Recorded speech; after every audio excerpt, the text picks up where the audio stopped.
Fire है तू।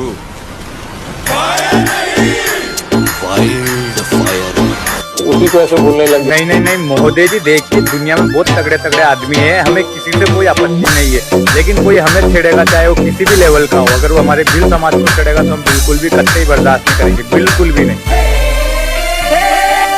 दिल परदेस वाला